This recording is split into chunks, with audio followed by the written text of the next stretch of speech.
lumagatak na. Tapos start. Yun. Commander, goods. Success ang gawa natin mga boss.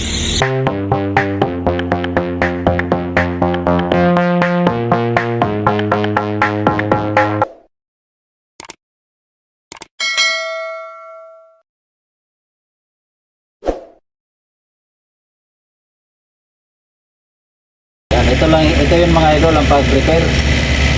Yan, dito lang mag-repair. Kailangan hindi ito kailangan nga naka-jumper mga idol dahil palagi itong naka-engage pag naka-jumper. Hindi makapahinga ang relay. Hindi nakapahinga. Dapat pag sira na ang relay, ayusin talaga siya para hindi siya naka-engage. Kaya kung i-jumper yan dyan mga idol, hindi yan hiwalay kung hindi tanggalin yung battery. Kailangan tanggalin yung battery para mahiwalay, makapahinga man ang relay natin. Pag naka-jumper mga idol, hindi siya mga boss, pag naka-jumper na hindi siya tanggalin yung battery, palagi siyang naka-engage. Pag naka-engage, ibig sabihin patuloy na nag-supply dito sa papunta doon sa accessories, doon sa mga natin sa cabin. So ganyan yung mga boss.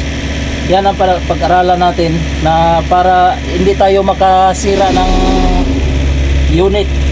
Kasi delikado to mga boss, kaya lagyan natin siya ng battery relay para safety. Pag naka-jumper, walang safety yan kasi naka-jumper. So ganyan lang yan mga boss. Ayusin natin to para di na siya palaging naka-engage. Kung hindi na kayang ayusin mga idol, mga boss, hindi na kayang ayusin, palitan na lang talaga ng bago para sigurado. So yan lang mga boss, sana may natutunan kayo sa kahit kunting kaalaman lang po sa pag-repair ng battery relay at sa pagpaliwanag sa inyo kung ano ang supply nito. So ito mga boss, positive supply ito mga boss, kaya nilagyan siya ng stopper na plastic. Hindi siya makadikit sa chassis. Kasi ito positive to mga boss.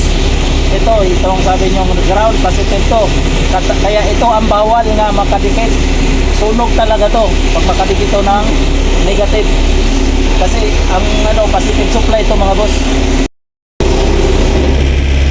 Ito yung sunog. Dito lang ang sunog mga boss. Pero dito ang coil natin hindi sunog.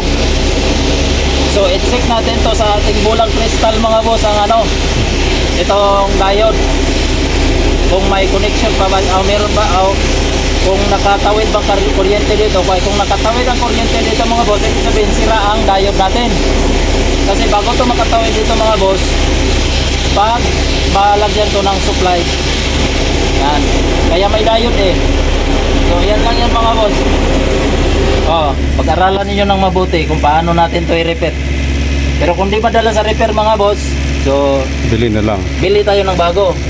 Tingnan natin sa ating bulang kristal.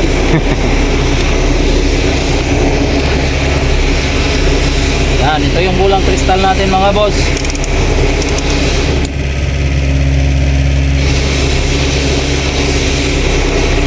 So kailangan sana mga boss mahiwalay to dito ang paa niya. Kaya kung hindi yan mahiwalay mga boss, may connection pa rin yan.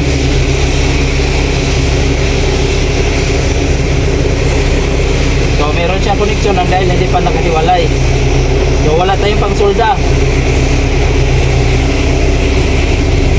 So meron siyang connection. Kailangan hiwalayin to mga boss para malaman kung may shorted ang natin, diode. Diode tong ilalim eh. Yan may diode So kung hindi niyo hiwalayin yan mga boss, kung hindi niyo putulin yan, hindi niyo malaman kung shorted siya or hindi. Ganyan. Hindi niyo malaman kung shorted kasi pabro baliktad lang yan eh. Kung putulin yan mga boss, yung diode, ito may supply sa kabila kung siya yung positive. Pag ibaliktad mo yan, walang supply yan. Oo. May supply yan ang dahil hindi pa natin pinutol dito. Pero sa palagay ko mga boss, hindi naman siya sira dahil ay maganda yung winding sa coil natin. So yan na mga boss. Try na natin paanda rin mga boss. So ito yung operator mga boss at i-ano na natin to. Ito yung switch niya dito. Ay, opo. Oh, kailangan i-switch mo dyan. Yan, lumagatak na. Tapos start. Yun. Commander, goods. Success ang gawa natin mga boss. So, ganyan mga boss ang ano, try natin kung nanginginig pa ba yung ano, yung pag-operate. Sige, try. Kung nanginginig pa ba.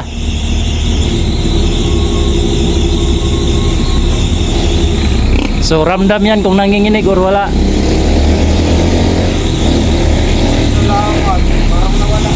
Smooth na. Oh, kasi barado ang ano hindi na supplyan ng positive yung ano yung magnetic. Kaya yung yung hydraulic kulang sa supply. Kaya ang open sa magnetic kulang. Oh, mahina. Ngayon, okay na. Yan oh, hindi na siya nanginginig oh. Magamit na natin 'to. Pwede na i-operate. Lagyan natin ng tagnem. Okay na. Yan. Hindi ako dito nagagaral na, no? Oo. So yan lang. Maraming salamat. Thank you po sa lahat ng mga subscriber ko dyan, sa lahat ng mga viewers. Thank you po sa mga baguhan dyan. So sa wala pa nakasubscribe, please subscribe, pakit notification bell, like, comment, and share na rin para update sa mga bagong mga video. Thank you po for watching. God bless all.